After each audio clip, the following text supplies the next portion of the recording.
Of course, one of those areas is Death Valley National Park. We're going to be joined right now by Park Ranger Nichole Andler. Thank you so much for joining us here on Live Now from Fox. As temperatures there could approach 130 degrees this weekend. Thank you so much for joining us. How hot is it there right now?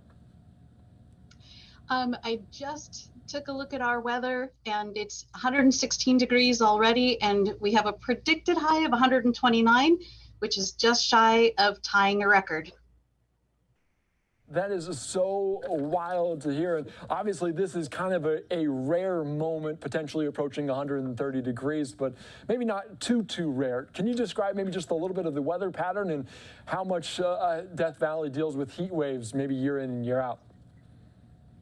Yeah, so it has started to become more common to have extreme hot weather in Death Valley during the summer.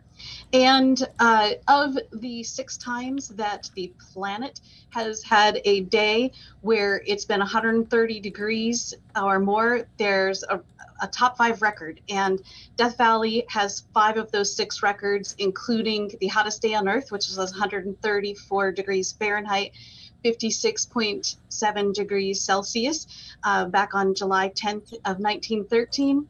And then the last couple of years, in August of 2020 and July of 2021, those are preliminary records, and they tied for 130 degrees, which we're watching for and might achieve today, but maybe not. Yeah, maybe not. Certainly that is hot. Maybe how would you describe what potentially 130 degrees feels for a person? How does that feel? Yeah, it can be painful. So just like extreme cold, when it gets that hot, you can really feel it. It feels like the sun is really hitting you directly. You want to take precautions to protect yourself, making sure that you stay close to air conditioning, that you don't spend more than a few minutes outside at a time before coming in and getting cool again. Yeah, that is certainly some good advice. I did want to ask you about precautions because Death Valley National Park still very much open to the public right now. Maybe what are you telling visitors, and have you seen maybe an influx of visitors? Because we heard potentially some reports about people just wanting to potentially see a record. So maybe how popular is it right now, and what are you telling people? Yeah, so when people call in or check our website, we provide information that during these summer months, they should definitely stay on paved roads because it's a lot safer, a lot easier to travel. Don't get too far from your vehicle. And if you're going to do outdoor exercise, try to get it done before 10 a.m. Drink plenty of water, eat salty snacks, and even know that despite the fact that you're coming to Death Valley National Park, you want to make sure that someone knows where you're going. So someone who's not on the trip with you, make sure they have a copy of your itinerary and know when you should be where when, so that if they don't hear from you, we have an idea of where to try to contact you and make sure everything is okay. Yeah, that is some very good advice, some sage advice when it gets up into the 120s, almost 130. But obviously, give me a little bit of a history of Death Valley, because with a name like that, a sinister name like that, potentially, give me a little bit of background, because you just mentioned we saw some video, he kills. Where does the name Death Valley come from? And maybe describe maybe a little bit of the terrain of Death Valley National Park. Yeah, so it was the winter of 1849, 1850. A group of pioneers actually were crossing Death Valley, and they got lost. And one group member did die. And the story goes that as they were crossing the mountains and leaving Death Valley, one of them turned around and looked back and said, "Goodbye, Death Valley." So kind of an interesting and exciting name, and it stuck.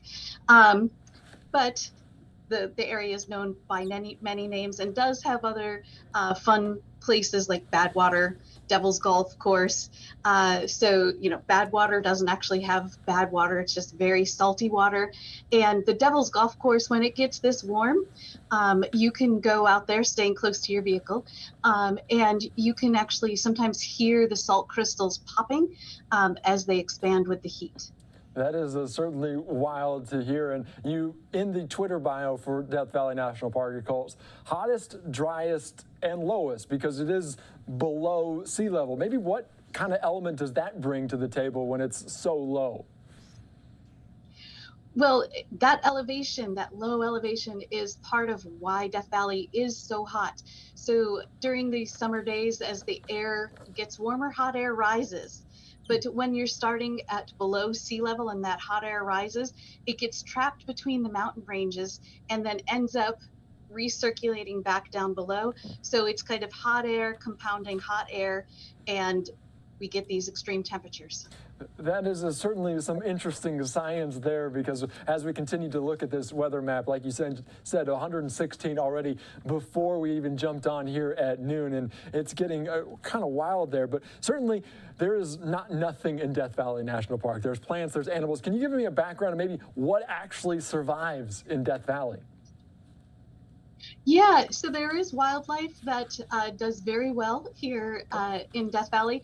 Doesn't mean that summer isn't a struggle and that they don't adjust and adapt, where a lot of wildlife will retreat underground during the summers and spend a lot of time underground. Also, they tend to be very smart about when they're active, just like we recommend for people. They're active early in the morning or very, very late at night. When it is a little bit cooler.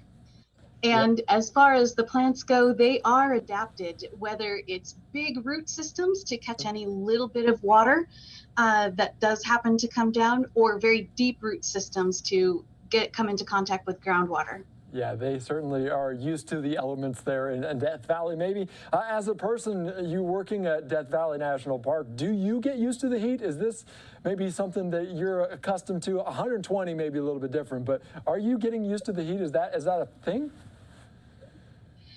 I would say yes. I have been here for about 6 months, so this is my first heat wave like this. And we had such a nice, gentle spring and early summer that I would say, yes, I have had the chance personally to adapt. And certainly folks who work here, they have all stated things like, oh, I don't really feel a difference until it's 117, or for another person, it was 121. And so, yes, people do adapt. We all have our individual adaptations, but yes, you do adapt and you get used to it, but you still have to be smart and be safe. Yeah, that is certainly very key, especially when it's 120 nearing 130. And part of that is the fact that it gets so hot during the day, but it doesn't cool down as much at night. Maybe how much of that a factor is it? Because it's only getting down into potentially the 90s at night. How difficult is it for maybe the environment as it doesn't cool quite as much as well? Yeah, so the natural world here in Death Valley during the summer months, it is adapted to being warm at night as long as it's not extreme. Tonight, the overnight low is only expected to get down to 101, tomorrow night 100. And so for the people who are living and working, staying here, the early morning hours, again, is the time to be active. And just because the sun has gone down doesn't mean the danger has gone away. All right, Nichole Andler, thank you so much for joining us. Any parting words, any words of wisdom you want to leave with our audience before I let you go? If people are thinking maybe now about visiting Death Valley National Park. Yeah, no, summertime is still a time that people can come visit. All of the natural beauty is still here. But again, please come prepared. Bring your water, bring your snacks, and make sure you have someone you're checking in with. All right. Thank you so much. That is a very good advice, a very dangerous, but also a very beautiful region of this country. We appreciate it. Thanks again. Thank you. All right. Thank you so much. I want to put up this tweet one more time here on Live Now from Fox.